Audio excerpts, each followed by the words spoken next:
The pounding started before I finished locking the second deadbolt. 3 hard hits against the front door. Not knocking. The kind that rattles the thin glass beside the frame. Lily looked up from the couch immediately. I turned toward her before she could stand. Stay there. She still had the birthday tiara on. One side had bent inward during the drive home. The little plastic jewel sat crooked above her eyebrow. Another hit against the door. Rachel. Ethan. Of course. I checked the time on my phone. 9:42. 10 minutes after I sent the photo. Maybe less. Lily pulled her knees up onto the couch. Is Uncle Ethan mad? I kept my voice even. He's loud. Another pound. Rachel, open the damn door. I walked closer but didn't unlock it. The porch light threw his shadow across the frosted glass. I could see one hand braced against the frame. Go home, I said through the door. What the hell is wrong with you? I didn't answer. Behind me the TV played softly. Some cartoon Lily had stopped watching 20 minutes ago. Ethan lowered his voice slightly. You send that to everybody. Still I said nothing. That made him louder again. You trying to embarrass me now?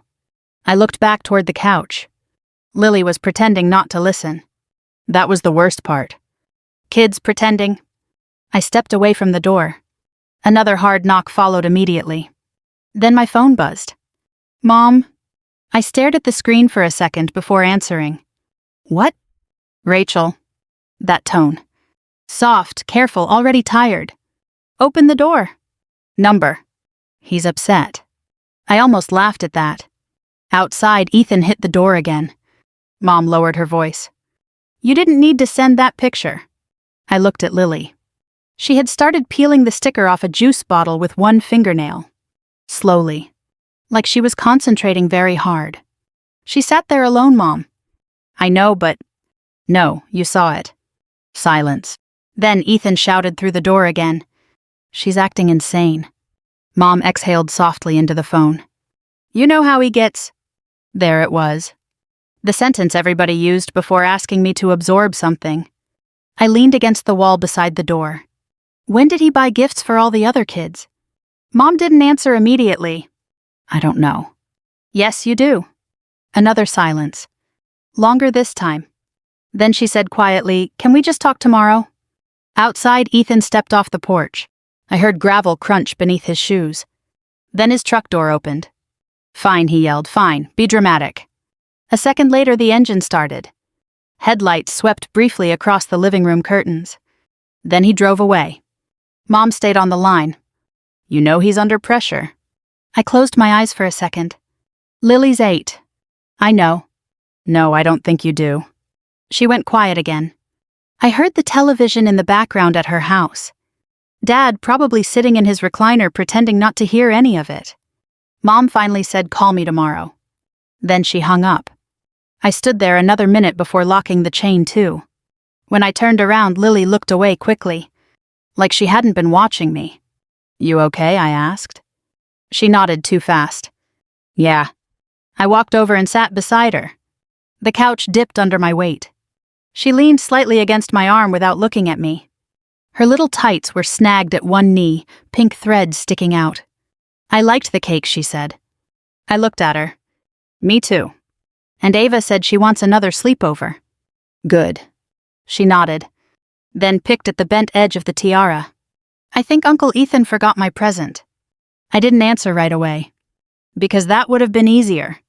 Instead, I asked, Do you think he forgot? She stared at the TV. I don't know. Her voice got quieter after that. Maybe he didn't see me. I looked down at my hands. At the frosting still dried near my thumbnail from cutting cake earlier. The room smelled faintly like pizza and vanilla candles. I hadn't unpacked the leftover decorations yet. One balloon had already sunk halfway to the floor. Lily kept staring forward. He saw you, I said. She didn't answer. Then after a second, Oh, that one word sat between us. Small. Heavy anyway. Earlier that afternoon, the party room had been loud enough to cover almost anything. Kids running between folding tables, parents balancing paper plates and juice boxes, somebody's toddler crying near the bathrooms. I had spent 2 weeks putting it together on a budget I really couldn't afford. Dollar store decorations, homemade cupcakes next to the bakery cake to make the dessert table look fuller. Lily didn't care about any of that. She just wanted everyone there. Especially Ethan. My brother had always been the fun uncle when she was younger. Loud teasing always arriving with something oversized and unnecessary. Then somewhere over the last 2 years things shifted. Not all at once. Little comments first. She's spoiled. She cries too easy. Kids need thicker skin now. Things everybody pretended were normal because Ethan said them smiling. He arrived almost 40 minutes late to the party. Big shopping bags in both hands. Kids noticed immediately. Of course they did. He stood near the gift table calling out names. Carter. Ben. Mia. Each kid ran up laughing while parents smiled awkwardly from the walls. I remember looking toward Lily before I looked at him. She had already stood up. Hands folded together in front of her little sweater. Waiting. Ethan kept reaching into the bags. More tissue paper. More boxes. Then finally empty hands. That's everybody, he said. Lily stayed standing there. Nobody moved. Not Mom. Not Dad. Not Ethan's wife, Nicole. No one. Then Ethan looked directly at Lily and smirked slightly. She won't remember it anyway. A few adults gave those uncomfortable half-laughs people use when they want tension to disappear quickly. I looked at Lily. She smiled. That was the part that stayed with me. Not crying. Not asking questions. Just smiling too quickly and sitting back down. Like she understood everybody needed help pretending. Back on the couch beside me, she yawned hard enough her eyes watered. You tired? A little. I helped untangle the tiara from her hair carefully. One strand caught near the plastic comb. Ow. Sorry. It's okay. I set the tiara on the coffee table. The fake jewel had fallen out completely now. Lily leaned against me again. Small. Warm. Quiet. Then she asked without looking up, Did I do something bad at my party? I felt my throat tighten before I answered. No. She nodded once. Like she wanted to believe me. Then rested her head against my shoulder anyway. The next morning Lily acted normal. That scared me more than if she'd cried. She sat at the kitchen counter eating cereal with one sock half off her heel, talking about a girl in her class who kept cheating at 4 square. Like nothing had happened. Kids do that sometimes. They step around pain carefully because the adults already look tired. I stood at the sink, rinsing cupcake containers from the party. Pink frosting kept sticking beneath my nails. My phone buzzed twice against the counter. Mom. Then Ethan. I ignored both. Lily looked up. Are we seeing Grandma today? No. Oh. Not upset. Just adjusting. I dried my hands on a dish towel and poured coffee I didn't really want. Outside, the neighbor across the street dragged his trash bins back toward the garage. Quiet suburban morning. Sprinklers going somewhere nearby. Lily swung her legs lightly against the cabinet. Can I keep the balloons? Until they die naturally. That made her smile a little. After breakfast, she disappeared into her room. I heard drawers opening. Then silence. Too much silence. I walked down the hallway slowly and stopped near her doorway. She was sitting cross-legged on the floor beside her bed. The birthday cards were spread around her in neat little stacks. She looked up quickly when she saw me. I'm organizing them. I nodded. Look serious. She smiled faintly. Then picked up one card and turned it over in her hands. Mom? Yeah. Do you think maybe Uncle Ethan thought I already had enough presents? I leaned lightly against the doorframe. The morning light through her curtains made everything pale pink. He brought presents for everybody else. I know. She stared down at the card again. Maybe mine got lost. There it was. Children will build entire worlds to protect adults from becoming monsters. I walked over and sat beside her on the carpet. One of her stuffed animals leaned against the dresser with a paper party hat still taped crookedly to its head. Lily. She kept looking at the card. You don't have to explain somebody else being mean. That word landed hard. Mean. Not misunderstood. Not stressed. Not joking. Just mean. She finally looked at me then. Quietly. like she was checking whether she was allowed to agree. A few seconds later, she nodded once. Then she placed the card carefully into the stack. Not angry. Just careful. Around noon, Nicole texted me. Ethan's wife. I'm sorry about yesterday. I should have said something. I stared at it for a while before answering. Lily noticed. That's the problem. The typing bubble appeared. Stopped. Appeared again. Then disappeared completely. No response after that. At 2 o'clock, Mom called again. This time I answered. What? You can stop sounding angry every time you pick up. I walked into the laundry room and shut the door halfway behind me. I'm not sounding angry, I'm angry. She sighed softly. You know, Ethan didn't mean. Mom. Silence. The dryer hummed beside me. I lowered my voice. She's 8. I know her age, Rachel. Then why is everybody talking about his feelings? Another silence. That one lasted longer. Finally, Mom said he's embarrassed. I laughed once. Actually laughed. Short. Sharp. Good. She didn't answer that. Then quietly. You sending that picture to the family chat made things worse. I leaned back against the washing machine. The photo sat in my mind immediately. Lily at the end of the folding table. Other kids tearing open gift bags beside her. Her hands folded in her lap. Trying not to look around too much. I had taken it accidentally at first. Then later I looked at it again. And saw the whole room pretending. I didn't send anything false. That's not what I mean. Then what do you mean? Mom hesitated. Like she was editing herself in real time. People didn't need to be dragged into it. They were already in it. Another silence. Then she changed directions entirely. You know Ethan's under pressure right now. There it is again. Rachel. No, seriously, everybody keeps saying that. I rubbed my forehead. What pressure? Mom answered too quickly. Business stuff? What business stuff? It's private. I almost said something sharper. Then stopped.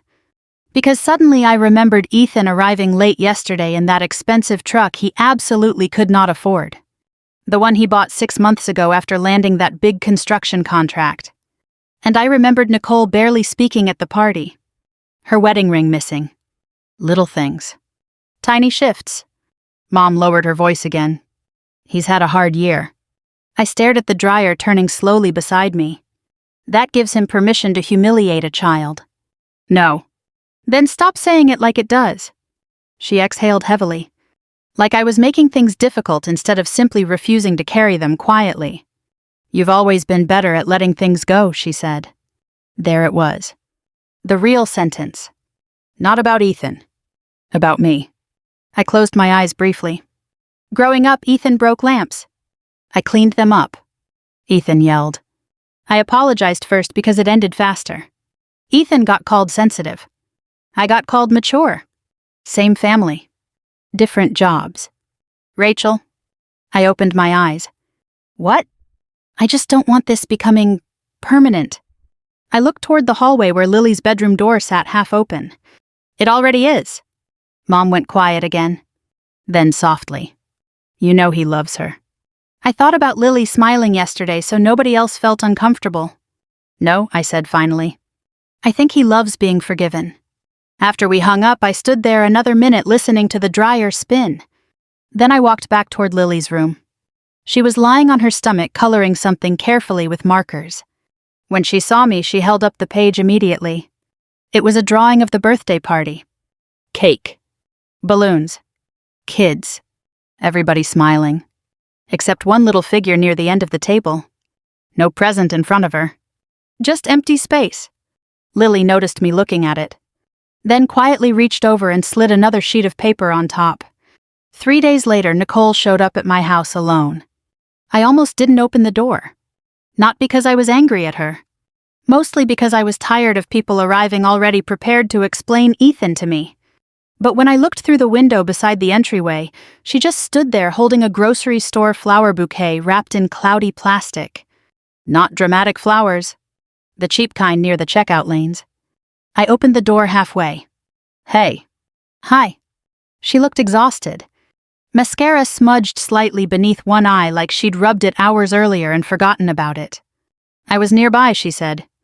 Nobody says that truthfully in suburbs. You drive 20 minutes minimum to be nearby. I stepped aside anyway.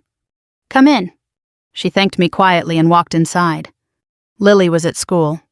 The house felt strangely still without cartoons running somewhere in the background.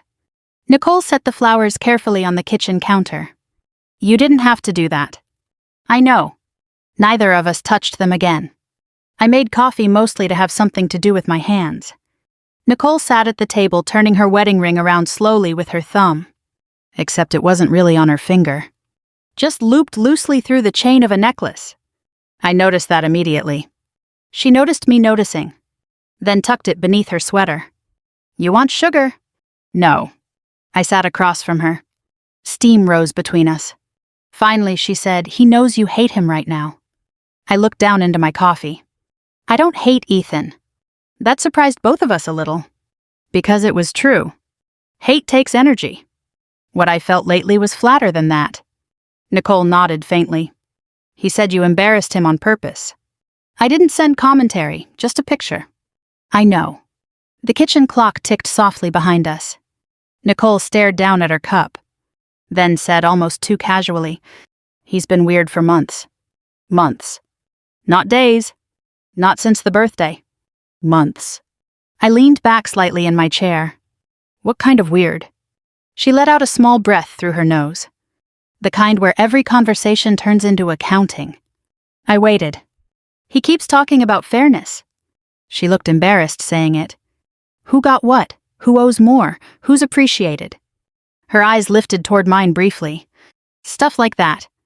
I thought about Ethan watching Lily unwrap gifts at Christmas last year. Counting boxes out loud jokingly. At least I thought it was joking. Nicole wrapped both hands around the coffee mug. He lost that contract in February. There it was. Finally. I said nothing. He didn't tell most people. He told Mom something. She knows pieces. Nicole's mouth tightened slightly. The truck's behind on payments. I looked toward the living room window. A car drove slowly past outside. Suburban quiet again. Always quiet around here, even when things are falling apart inside houses. Nicole rubbed at a water ring on the table with her fingertip. He thinks everybody judges him now. Nobody even knew. He knew. That landed differently. Because she was right. Shame doesn't need witnesses first. It creates them everywhere. I thought back over the last year. The little comments. The sharper tone anytime Lily got attention. At Thanksgiving when Dad framed one of Lily's drawings for the hallway, and Ethan laughed too loudly about future art school debt. At Easter when Lily got excited over a science award and Ethan said, good, somebody in this family better end up successful. Everybody laughed lightly. Nobody paused long enough to ask why that sounded bitter. Nicole stared at the untouched flowers on the counter. He thinks your life is easier. I blinked once. Then almost smiled. Not because it was funny. Because it was absurd. I worked 30 hours a week at a dental office and spent weekends budgeting grocery lists. My ex-husband sent child support whenever he remembered. The washing machine made a grinding sound every second cycle. Easy. Sure. What exactly does he think I have? I asked quietly. Nicole looked uncomfortable immediately. Not defensive. Ashamed. You know, your parents talk about Lily a lot. I stared at her. And he thinks, she stopped. Then tried again. He thinks nobody notices his son unless there's a problem. That shifted something slightly. Not enough to excuse anything, but enough to see the shape underneath it. Ethan's boy Mason struggled in school. Quiet kid. Always hovering near adults instead of other children. Last Christmas he spilled juice on the rug, and Ethan snapped at him so hard the room went silent for a full 10 seconds. I remember Mason whispering sorry over and over while cleaning it. Nicole looked down again. He thinks your parents admire you. I laughed softly this time. Actually softly. My parents rely on him. That's different. No, it isn't. We sat there in silence a moment. The refrigerator hummed. Somewhere outside a lawnmower started up. Nicole finally said I should have said something at the party. I didn't answer immediately. Because honestly, that wasn't the part I kept replaying. It wasn't Ethan anymore. It was the room. The adults. The way everyone suddenly became fascinated by paper plates and wrapping paper, while my daughter sat there pretending not to notice. I kept thinking someone else would, Nicole admitted quietly. There it was. The truest sentence anybody had said yet. I looked at her for a long second. Then nodded once. I know. Her eyes filled slightly then, though she blinked it back fast. I don't think he understands what he did. He does. No, I mean really. I folded my hands together on the table. He knew enough to choose a child instead of me. Nicole looked away after that. Toward the sink. Toward the flowers. Anywhere else. Then very quietly. He's always needed someone softer nearby. The room went still after she said that. Because suddenly childhood rearranged itself in my head. Ethan yelling. Me calming things down. Ethan slamming doors. Mom asking me to be patient. Ethan spiraling. Everybody cushioning the landing. And now Lily. Soft too. Small enough to absorb things quietly. I stood and carried my coffee cup to the sink before I said something cruel. Nicole remained at the table behind me. After a minute she asked, "Are you coming Sunday?" Family dinner. Every second Sunday. Same pot roast. Same careful conversations. Same pretending. I rinsed the mug slowly. No. Nicole nodded like she already knew. Then she reached for her purse. When she stood up, the flowers stayed on the counter. I really am sorry, she said near the doorway. I believed her. That made it worse somehow. After she left, I walked into Lily's room to put away laundry. One of her birthday cards sat open on the bed. Inside, in uneven pencil handwriting, she had added her own sentence beneath the printed message. Maybe next year will feel better. I sat down slowly beside it and stayed there a while. Sunday dinner still happened without us. Mom texted twice that afternoon. Your father made roast. Then later. People are asking where you are. I read both. Answered neither. Lily and I stayed home. She built a blanket fort in the living room while I folded laundry beside her. Some baking show played quietly in the background. Nothing important happened. That was the strange part. The world didn't collapse because we missed one family dinner.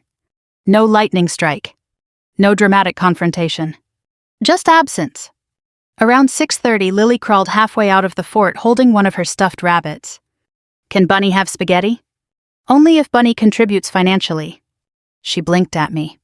Then laughed hard enough to fall sideways into the blankets. The sound caught me off guard. Not because it was rare. Because I realized I'd been listening for signs she was still hurt every second since the party. Watching too closely. Children noticed that too.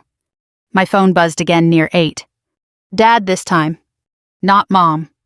I stared at his name for a second before answering. Hey.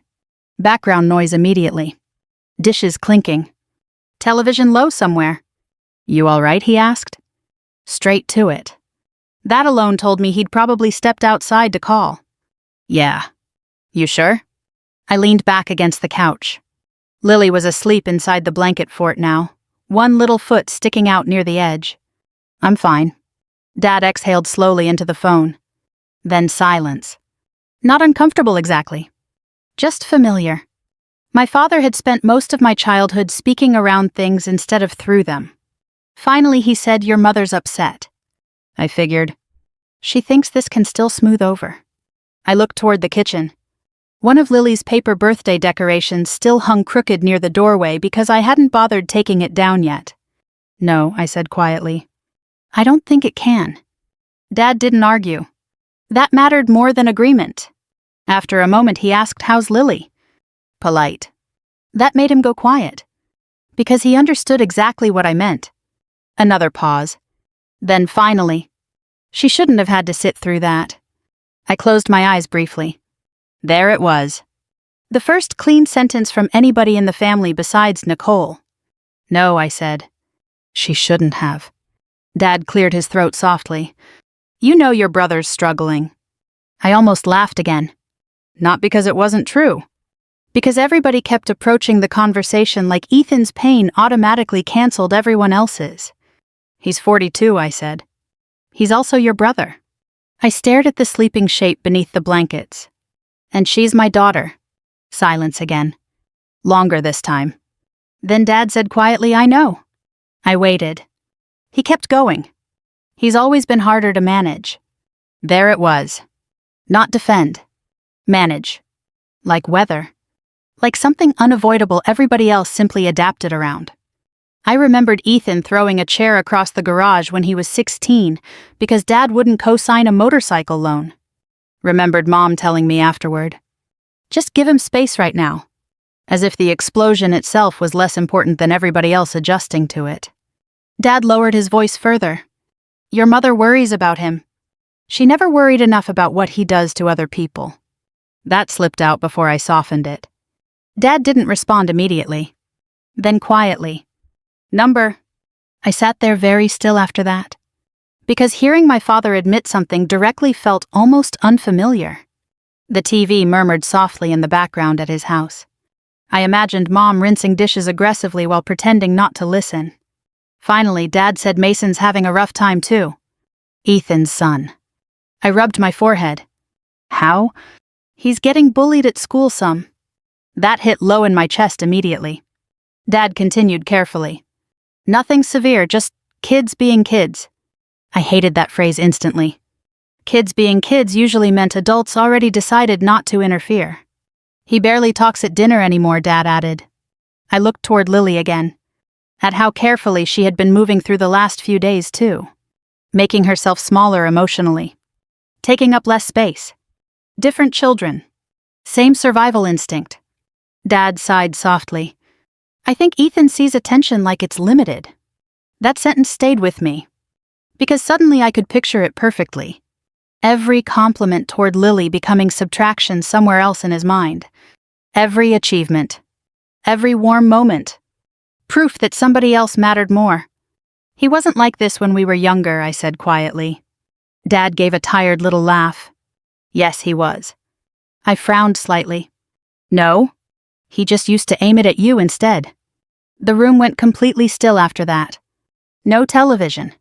No dishwasher. Nothing. Just Lily breathing softly beneath the blankets nearby. I stared down at my hand resting against the couch cushion. Small memories started rearranging themselves quietly. Ethan ruining my science fair project because it looked stupid. Ethan reading my diary out loud once in front of his friends. Ethan mocking my first apartment after the divorce. Everybody calling him immature. Difficult. Sensitive. Never cruel. I swallowed slowly.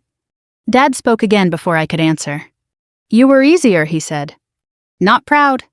Not defensive. Just factual. That hurt worse.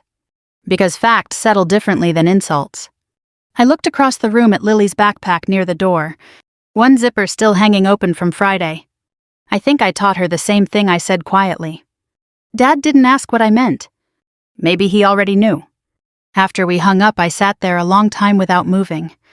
The blanket fort shifted slightly as Lily turned over in her sleep. One stuffed rabbit rolled free onto the carpet. I picked it up carefully.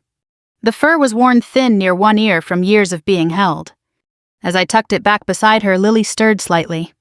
Then, half asleep, barely audible, she whispered, Did Uncle Ethan get mad again? I brushed hair gently away from her forehead. Yeah. A pause. Then sleepy and small.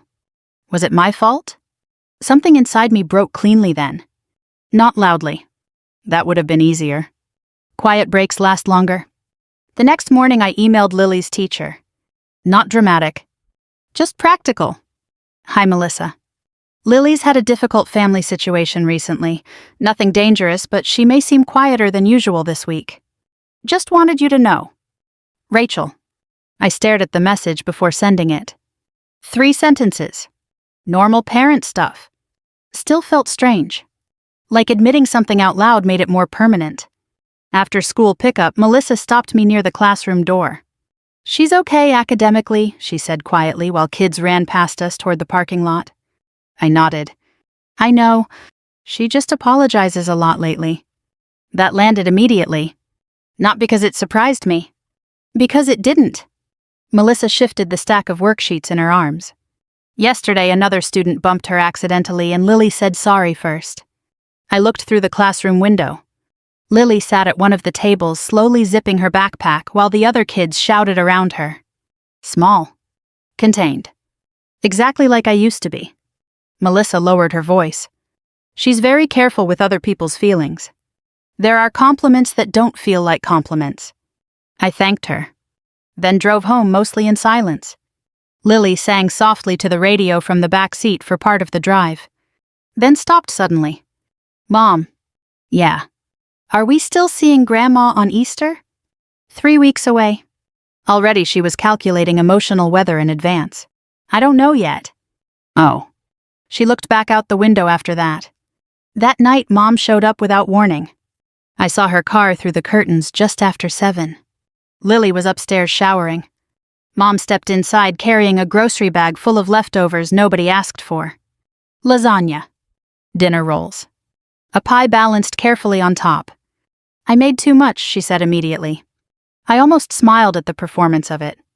Women in our family always arrived carrying food when they wanted forgiveness without discussion. I closed the door behind her. You should have called.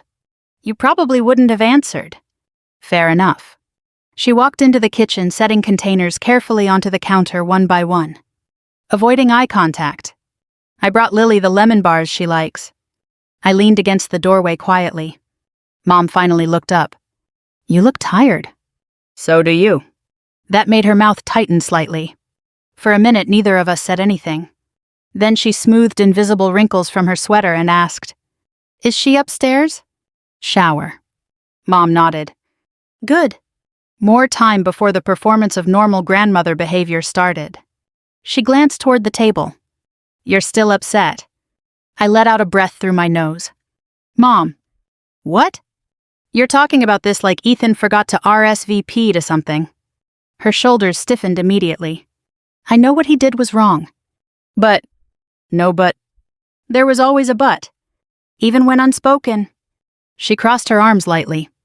He's not doing well right now. There it is again. Rachel, life isn't black and white. I stared at her. No, but humiliating a child is actually pretty clear. Mom looked away first. Toward the sink. Toward the leftovers. Anywhere but me. You always push things too far once you get hurt. That one almost worked. Old instincts rose immediately. Apologize. Reduce tension. Make the room survivable. I felt it happen physically. Then stop. No, I said quietly. I just stopped pretending faster than everybody else. Mom blinked at me. Like I'd suddenly started speaking a different language. Upstairs, water pipes thudded softly inside the walls. Mom lowered her voice. Your father thinks you're right. I said nothing. He actually told Ethan he owed Lily an apology. That surprised me enough to show on my face. Mom noticed. Then quickly added, and now Ethan's barely answering our calls. There it was. The real emergency. Not Lily crying in the car. Not the birthday. Distance. Disconnection. The possibility Ethan might withdraw emotionally from the family. Everybody moved quickly when Ethan pulled away. I remembered that pattern suddenly with painful clarity. When I divorced Daniel, Mom told me, give people time to adjust. When Ethan stormed out after Thanksgiving 3 years ago because Dad criticized his spending habits, Mom drove to his house that same night. Different emergencies. Different children. I looked at her carefully. Did you ever notice you panic more when he's uncomfortable than when I'm hurt? Mom opened her mouth immediately, then stopped. Actually stopped. That almost never happened. The refrigerator hummed softly behind us. Finally, she said, that's not fair. I nodded once. Probably not. She looked exhausted suddenly.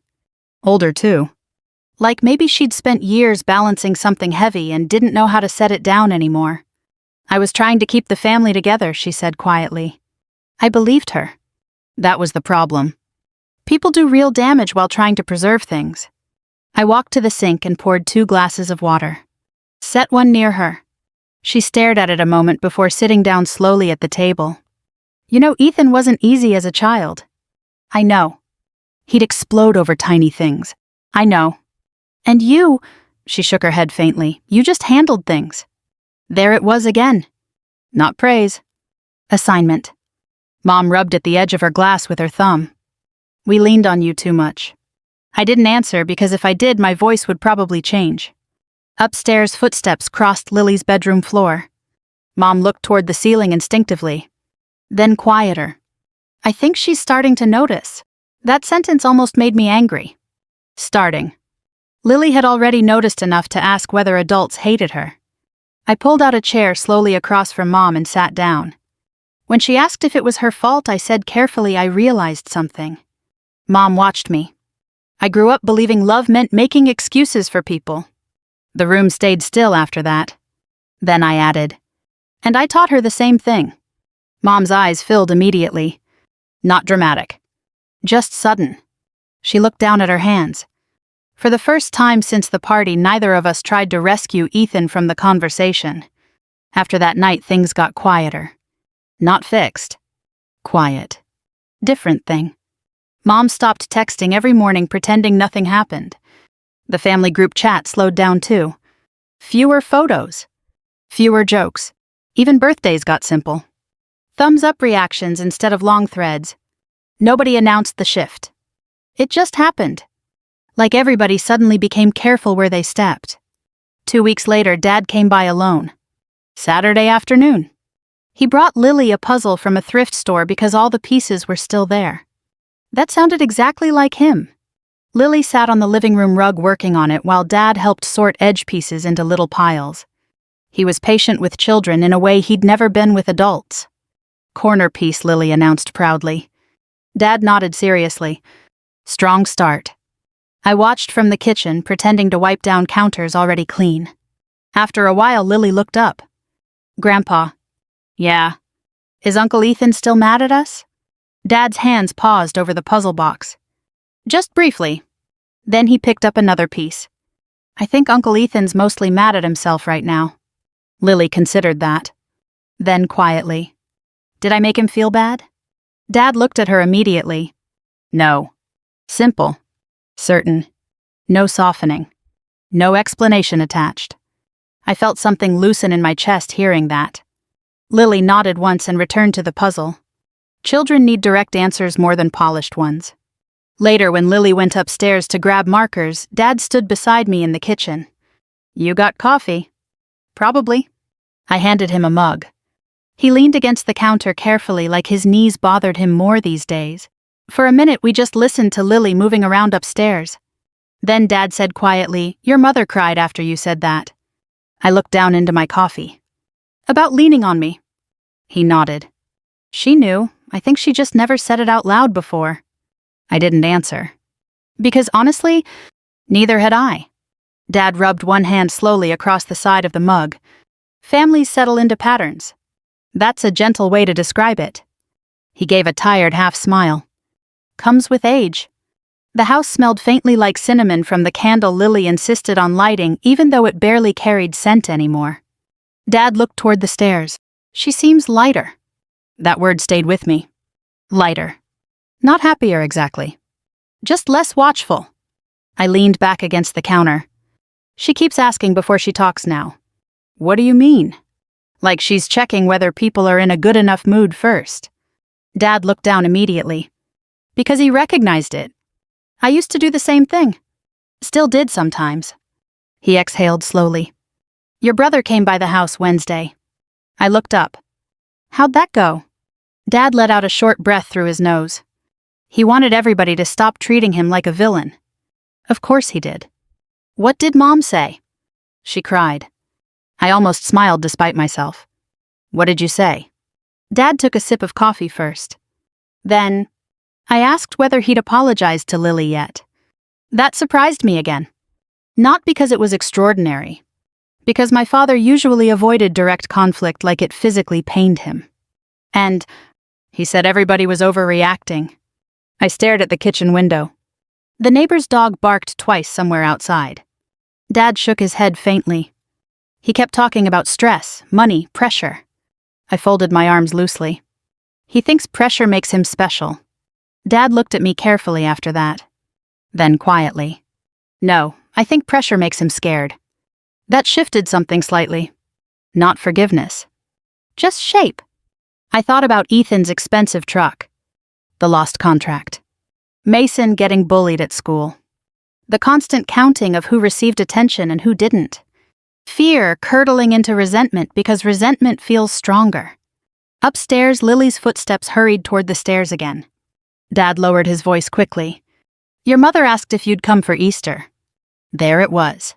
I didn't answer immediately. Will Ethan be there? Dad nodded once. I stared into my coffee again. I don't know. Dad accepted that without pushing. Which told me Mom probably had. Lily came back downstairs carrying markers against her chest. Grandpa, look. She sat cross-legged on the rug beside the puzzle again and started coloring little stars in the corner of the cardboard box with washable marker. Dad watched her quietly for a second, then asked gently, what are those for? So people know it's ours. Simple answer. Still hit hard. That evening after Dad left, I found Lily in her room taping drawings beside her bed. New ones. Not family portraits anymore. Animals. Outer space. A bakery she wanted to visit someday because the cakes look fancy online.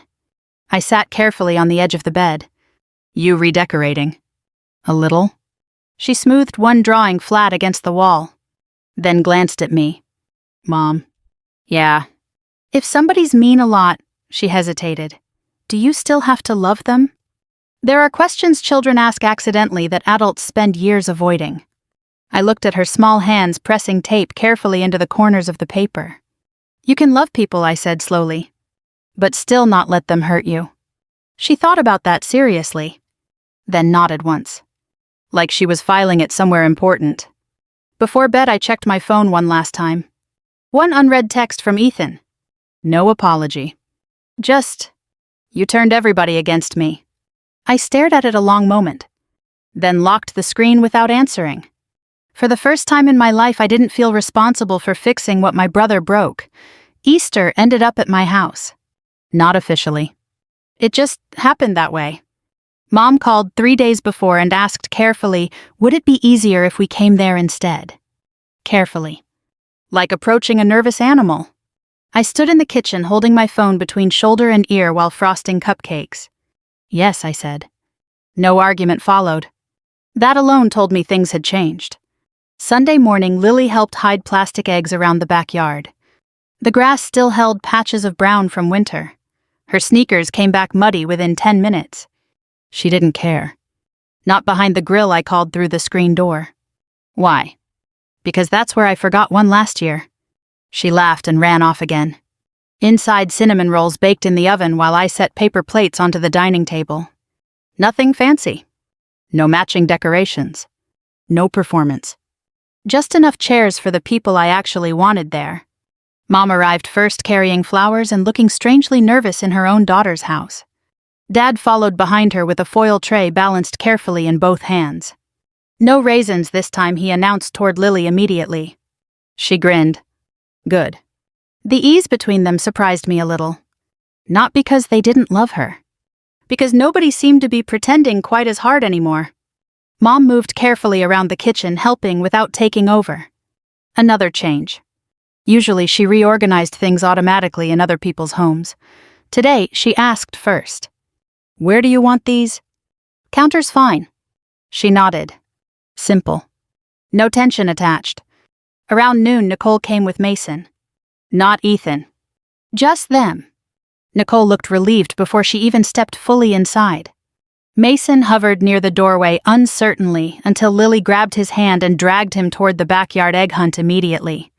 Children recover faster when adults stop making them carry things. I watched through the window as they ran across the grass. Mason actually laughing. Nicole noticed me noticing. He's had a better week, she said quietly. I handed her a drink. That's good. She hesitated. Then, Ethan's angry I came. I nodded once. Not surprised. Nicole stared out toward the yard. I came anyway. That mattered. More than speeches would have. Inside, Mom fussed lightly with napkins while Dad pretended not to watch everyone too closely. The whole afternoon felt cautious at first. like people testing whether the floor beneath them would hold. Then slowly normal things took over. Food. Kids arguing over jelly beans. Dad nearly dropping deviled eggs. Real life. At one point, Lily climbed into my lap while everybody talked around us. Too old for it, technically. Still warm and small against my shoulder. She whispered, "This feels nicer." I kissed the top of her head. Yeah. Across the room, Mom looked at us briefly. Then away. Not guilty exactly. Aware. That was enough for now. Later, while the kids hunted for the last hidden eggs outside, Mom stood beside me at the sink, drying dishes. Sunlight came through the kitchen window in long, pale strips across the counter. She dried the same plate twice before speaking. "Your brother thinks nobody understands him." I rinsed another glass. "Maybe they do." Mom looked at me carefully. Then after a second nodded slightly. Like that possibility had finally occurred to her. "He's still your brother," she said softly. I know. That answer seemed to surprise her. Because for the first time it didn't come with anger attached. Just clarity. I set the glass into the drying rack. "I don't hate him, Mom." "Then why does this feel so final?" I looked out the window. Lily and Mason crouched together near the fence, searching through grass for a plastic egg they'd missed. Because I'm done teaching her that love means enduring humiliation. Mom lowered her eyes immediately. The dish towel twisted slightly between her hands. "I did teach you that," she admitted quietly. Not defensive. Not polished. Just true. I leaned back against the counter beside her. "You taught me survival." She looked up slowly. "That's not the same thing." "No," I said. "But I understand why." For a second her face changed completely. Not relief. Closer to grief. The kind parents carry when they finally realize what their children adapted to silently. In the backyard, Lily shouted triumphantly after finding the last egg beneath the old patio chair. Dad clapped dramatically like she'd won something important. Mason laughed so hard he fell backward into the grass. Mom watched through the window. Then said very softly, "She seems happier." I looked at Lily too, at how she moved now without scanning adult faces first. How she laughed without checking the room afterward. Lighter. Dad came inside carrying the empty egg basket. "Think we survived another holiday," he announced. Mom actually smiled at that. A real one. Small. But real. By late afternoon, everyone started gathering coats and containers. Nicole hugged me before leaving. A quick hug. Tired but sincere. "Thank you," she said quietly. I nodded. Mason waved awkwardly from the driveway. Lily waved back with both arms. Mom lingered last near the front door, like she wanted to say something bigger. Instead, she touched my arm lightly. "You're a good mother." Simple sentence. Still almost unbearable hearing it. After they left, the house became quiet again. Not lonely.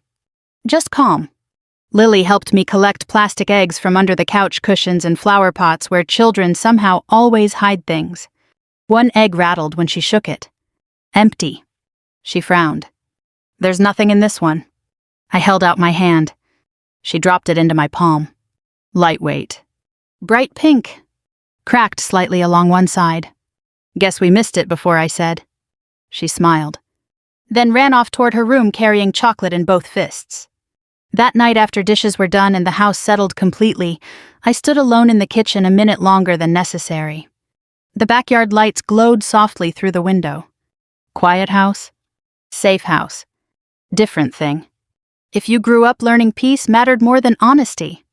I hope you eventually learn the difference.